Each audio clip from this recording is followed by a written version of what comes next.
এই হাদিসটি শুনবেন আর প্রতিদিন কয়েকবার রাতে ঘুমানোর সময় কল্পনায় আনবেন যে এটা কেমন হাদিস।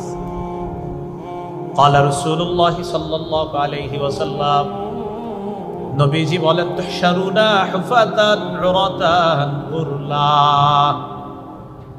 কিয়ামতের ময়দানে তোমাদেরকে উপস্থিত করা হবে, হাশরের ময়দানে তোমাদেরকে উপস্থিত করা হবে, জমা করা হবে।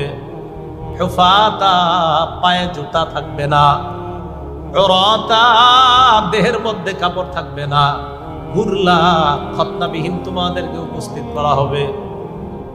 আম্মা জান আয়েশা সিদ্দিকা রাদিয়াল্লাহু তাআলা আনহা বলেন, কুলতু ইয়া রাসূলুল্লাহ আর-রিজালু ওয়ান-নিসা ইয়ানজুরু বা'দুহুম ইলা বা'দ, ইয়া রাসূলুল্লাহ, নারী পুরুষ সবাই তো কিয়ামতের ময়দানে দাঁড়াবে, যদি পরনে কাপড় না থাকে, উলঙ্গ থাকে, একজন আরেকজনের দিকে তাকাবে, এই ব্যাপারটা তো লজ্জাকর বিষয়।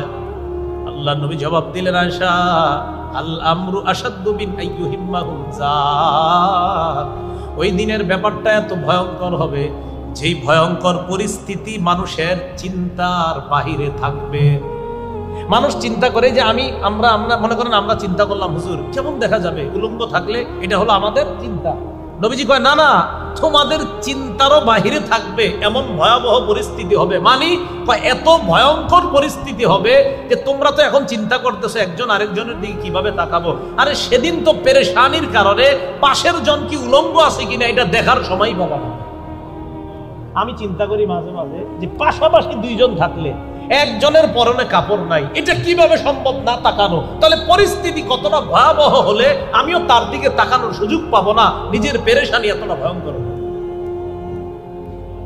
নবীজি বলে, আয়েশা, তোমাদের চিন্তার চেয়েও আরো ভয়ঙ্কর বিষয়টা কিয়ামতের মাঠে। কি তাকাবে আরেকজনের দিকে? তাকানোরই তো সুযোগ থাকবে না।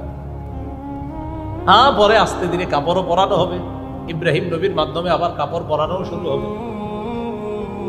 তো যাই হোক, কিয়ামতের ময়দানে এইভাবে উপস্থিত করা হবে। করার পর সেদিন আরেকটা ঘটনা ঘটবে কিয়ামতের ময়দানে। সহিহ বুখারীর 4812 নম্বর হাদিসের বর্ণনা, আবু হুরায়রা রাদিয়াল্লাহু তাআলা আনহুর বর্ণনা। তিনি বলেন, আন আবি হুরায়রা রাদিয়াল্লাহু তাআলা আনহু قال سمعت رسول الله صلى الله عليه وسلم يقول يقبض الله الأرض يوم القيامة ويطفي السماوات بيمينه فيقول أنا الملك أين ملوك الأرض।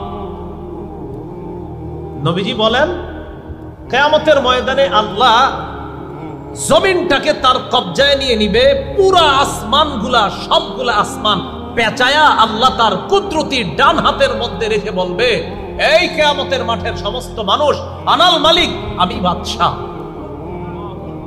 আমি বাদশাহ। আইনা মুলুকুল আরদ, কোথায় জমিনের রাজা বাদশারা, কোথায়? বাদশাহ কারে কয়? তাকায়া দেখো, আসমান হাতে আনতে পারছিলা? জমিনটা হাতে নিতে পারছো না? সামান্য একটি এলাকার বাদশা তুমি হয়েছিলা, আজকে দেখো পুরা সব আসমান আমার হাতে, জমিন আমার হাতে, আনাল মালিক, আরে বাদশা তো আমি।